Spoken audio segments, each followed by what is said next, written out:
Hey, Michelle. Hi, Tobin. How are you today? Good. How are you doing? Very well, thank you. What's new with you? Oh, just the usual. Getting back out on the soccer field, trying to do something special. Now, where are you from? Originally, I'm from New Jersey, but now I live and play in Portland, Oregon. And have you always played soccer? I have. I mean, I would say that it's definitely like my first love. Ever since I started playing when I was 4 years old, I just fell in love with the sport, and it's all I wanted to do. But I think I'm just a lover of sports in general. I love playing them. I love watching them. What other sports do you like to play? My family's big into tennis, so I kind of grew up with that. But I love shooting hoops. I love getting on the ice. I pretty much will do anything if anybody else is doing it. What did you like best about going to UNC? My favorite thing about being a Tar Heel, well, I knew what I was getting into when it came to soccer, but I didn't know how great of a school it was and how beautiful of a place it was. I kind of like left part of my heart there after I graduated, but it was just such a special place. And then obviously I had a tremendous time on the soccer field as well. When did you know that you wanted to play soccer professionally? It's funny because I think I never really thought of it like that. I think I just continued, trying to make the next national team or the next go to college and stuff like that. So it was kind of just part of the progression, I think, of me growing up in the sport. And obviously, just the ability, especially as a female, to be a professional athlete and to do that for a living now is pretty special. Now, you've been in 2 Olympics. How are each set of games different?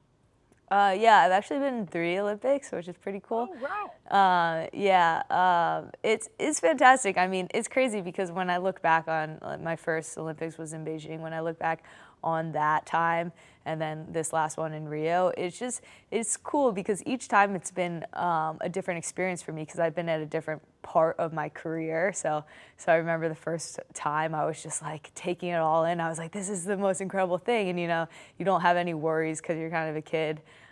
Just there, and then the last one, you take so much more responsibility of the team and stuff like that. So it's such a special thing playing the Olympics. I really can't describe it. It's so unique, but it's always an honor.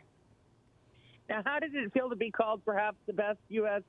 Skillful player from the United States Soccer Federation? It doesn't sound that bad.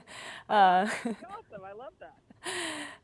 Yeah, it sounds pretty good. I mean, I love the sport. I love kind of the style of soccer that I enjoy to watch is similar to what I try and do out on the field as well. And it's just a great time. Still love going out to training every single day. It's great. Now, you were one of the first women featured on a FIFA video game. Is that correct? Oh yes, that's really cool. So FIFA, I think it was last year or maybe 2 years ago, finally released an edition with women soccer players. And what's so cool about it is that actually people wanted to play with our teams over other teams, which was really cool. And it's such a cool feeling being able to play like a video game as yourself. Just to kind of highlight the team and kind of our overall success. Now, did they take a picture of you? How do they get the likeness right? Yeah, it's crazy. You kind of like put on all these like devices. They take you through different type of movements. It's like a suit, and then also like the likeness and stuff. So they shoot like 360 cameras all around you, and they get your face in every single angle, and then they actually have you say all different kinds of like not even words but sounds, and then they can basically take, if you say like 60 sounds, they can then basically make any word out of it, which was kind of cool. The whole production was fascinating. Do your family and friends ever tease you and say, we're playing Tobin? No, my brother's big into FIFA, so I think he really enjoys it, and I think like one of my skill ratings is pretty good, so he can do all the tricks and laugh about it and stuff like that. But it's a great video game. Now, how do you keep your competitive edge on the field? I love that question, and especially like as an athlete, there's always little things here and there, and that's actually why I teamed up with Dailies Total One contact lenses because I am a contact user. A lot of people might not know that, but it's an important part of my sport and of my game is this idea of vision. So for me to be able to perform at the highest level, I need a contact lens that is willing to perform with me in the same way. Now, what is your ritual before a game? So a lot of athletes, I think, have kind of different answer to this. I love kind of that stark contrast between before a game when you're all alone and you're chilling out, you're relaxing, and then that moment where it changes when you get onto the field. So I really just enjoy that kind of that alone time, that quiet time before. I try to like soak it all in as much as possible. And I think it's kind of like a reflective moment for me before then you turn the switch and you just go crazy on the field. Now, tell me about the findings of the Invisible Edge survey. Yeah, so the Invisible Edge survey was pretty fascinating. It's not too much of a surprise for me because I've been wearing them for a while now and I have seen the effects of them. But it's pretty unique. When we talk about sports, we talk about the speed, the endurance, everything like that. And the survey basically told us what I think I already have figured out is that 3 out of 4 of the average everyday athletes found that it helped them in their performance, and it was the most important thing above these other big things in sports that we talk about. And for me, vision on the field is essential. I mean, without my vision, it would be very difficult, and without that comfort of these contact lenses, it makes it kind of you're not able to just focus on the task at hand if you're dealing with irritable eyes and stuff like that. So the comfort level allows me to perform at my best. Now, what tips do you have for people who want to play professional soccer?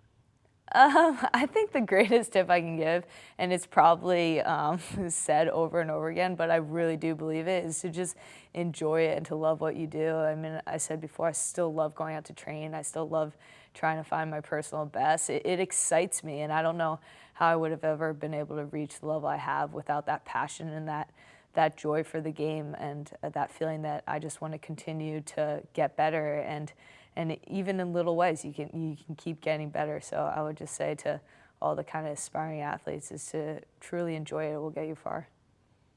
Now, what do you like to do for fun?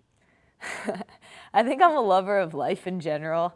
I'm the type of person that if you were like, hey, let's go do this, like I won't even think twice. I think life's an adventure, and I try and live every day to the fullest. I feel like if I like hit my pillow like hard at the end of the day, like and just try and live it up, that's what I try and do. And I think I love to experience new things, and I'm fortunate because this sport has given me so many opportunities to see cool places, to meet such awesome people. So in that way, like I'm kind of indebted to the sport as well. Now, do you have any charity work that you'd like to mention? Not in particular, but I will say that the Special Olympics, especially in Oregon, is a huge part of that community there, and I love doing things for them. And I think just giving that opportunity, the same opportunities that I have in sport, to other people is important because that's kind of like my mission. Is I grew up very privileged in that I was kind of given all the tools to succeed, and that's part of my platform is that I want to continue to give that to the next generation, that you don't need, all the things that I grew up with in order to become a professional athlete, and just give that opportunity to everyone. How do you like your fans to connect with you? You can connect to me via social media and little stuff like this that I enjoy doing, or just come out to watch a game. To be honest, that's the way I love sharing my passion, is through my sport. So if you just come out and watch me, I hope it's contagious, the joy and love I have for the game. What are your social media handles? Tobin Heath, pretty generic. What's next for you? What's next is exciting. So, like, this is a really fun time in women's professional soccer right now. The NWSL, which is our league, is going to the playoffs. My team, the Portland Thorns, we clinched a home playoff berth, which is basically the semifinal game. So our kind of preparation and focus is on that now. And as an athlete, these are the games that you live for and that you want to play in. And the ability to win a championship is just fantastic. So I'm super motivated about that. It sounds terrific. Is there anything else you'd like to add? Yeah, I would say like for the contact lenses, if you go to dailiestotal1.com, you can find out all the information, more so than what I could probably tell you. But my own personal testimony is they've just been amazing to partner with, especially in my sport. Like we're always looking for kind of that elite level, and these are the elite level contact lenses, and they're available to everyone, which is the best part. Sounds good. I look forward to trying them. I hope wish you luck on all your endeavors. Thank you so much.